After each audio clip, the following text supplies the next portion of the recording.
неприятни сцени, батални сцени дори бих казал, които не бива да виждаме по българските терени. Сцени, които са на път да прекратят този двубой. Футболистите и на двата отбора бързат да се приберат в тунела, защото ситуацията наистина излиза извън контрол и полицията се намесва в този момент. А привържениците от сектор Г сякаш видяха достатъчно и решиха да не позволят този двубой да продължи и да завърши цялостно. Ситуация, която трябва да бъде овладяна възможно най-бързо. Ситуация, която в никакъв случай не бива да виждаме по българските терени, независимо за това, независимо всъщност за какво говорим, за каква ситуация говорим. Стойко Сакалиев е един от хората, които могат да направят така, че тези привърженици по някакъв начин да запазят състояние на духа.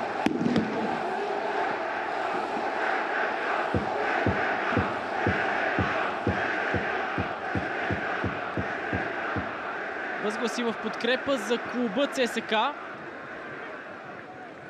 В никакъв случай обаче възгласи за подкрепа към това, което представят футболистите на Стамен Белчев.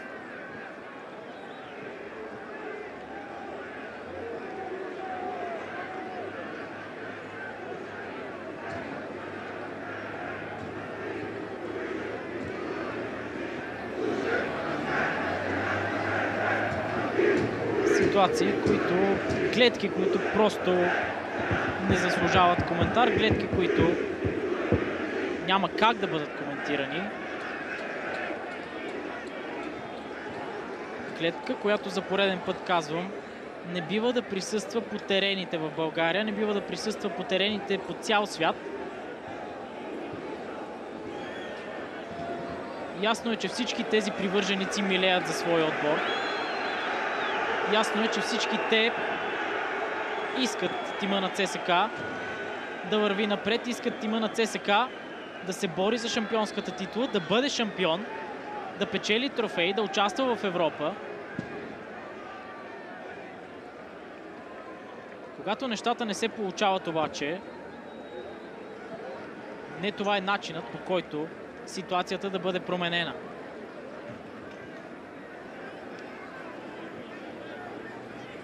Неведнъж организираните привърженици от сектор Г, тези, които са на всеки един двубой на своя любим тим, тези, които са може би най-големия коректив на всяко едно ръководство на ЦСКА, са изразявали своята позиция, изразявали се по много по-различен от този начин. Организираните привърженици решили, че по мирен начин тук нататък не може да се действа.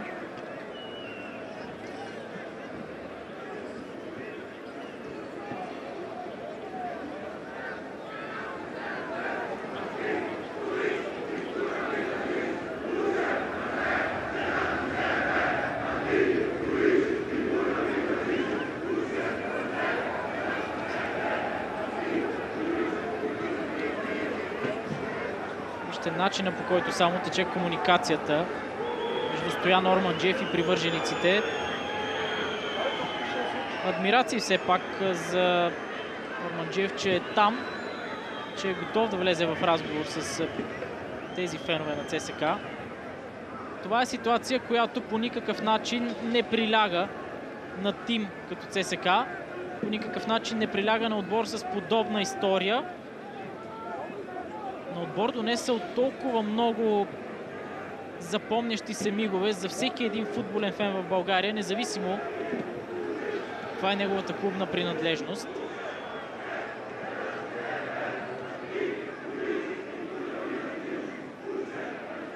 Информацията, която получавам от колегите на терен е към момента, ако ситуацията бъде овладяна, ще бъде направен опит този двубой да бъде доигран. За да се случи това обаче, всички се нуждаят от навременната намеса, която по-скоро вече е много далеч от това да бъде навременна, от страна на полицията, както и от страна на всички стюарди, охраняващи този двубой.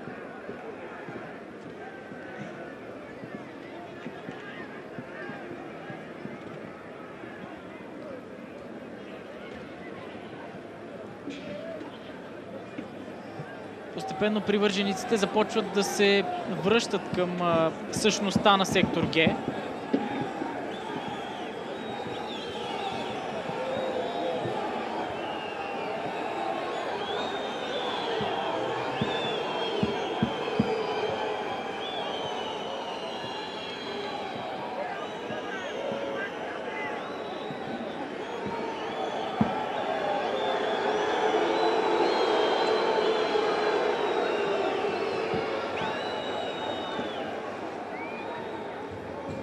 Иван Велчев, човекът начело на организираните привърженици на ЦСКА, сякаш точно този, който да въведе нужния ред.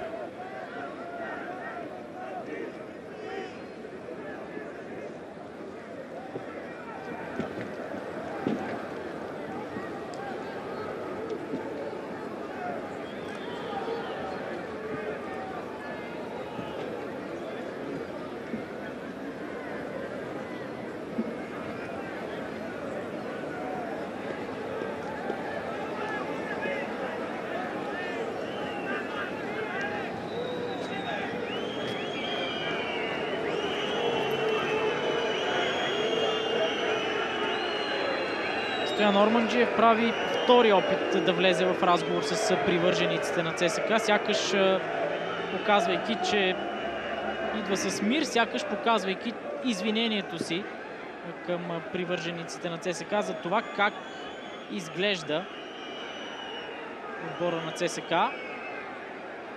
Това обаче към момента сякаш е всичко, което трябва да направи Стоян Орманджиев, защото виждаме, че подобни действия не се отразяват позитивно, по-скоро негативно на цялостната ситуация.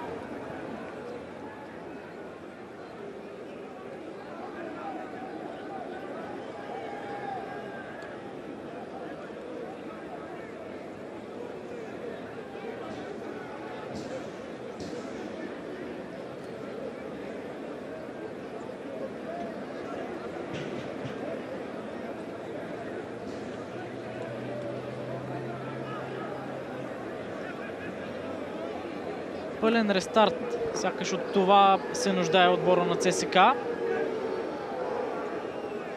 Нещо, което обаче много трудно ще се получи в сроковете, които всички привърженици на тима изискват и им се иска.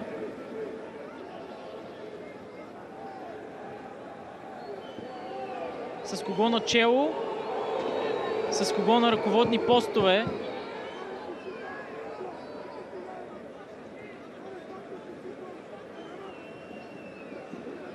С кого като ръководител на тима.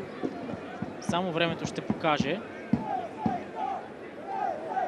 Още веднъж обаче става ясно на всички,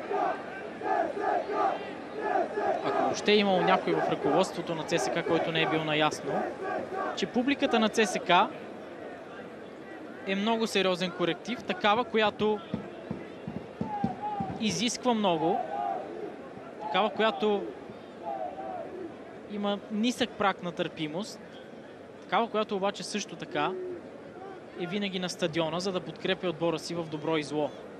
По никакъв начин не трябва да бъдат толерирани подобни действия от привържениците, но колкото по-бързо връзката и комуникацията между клуб и фенове се заздрави, то толкова по-бързо ЦСКА отново ще се върне на мястото, на което всички привърженици в червено вярват, че отборът трябва да бъде.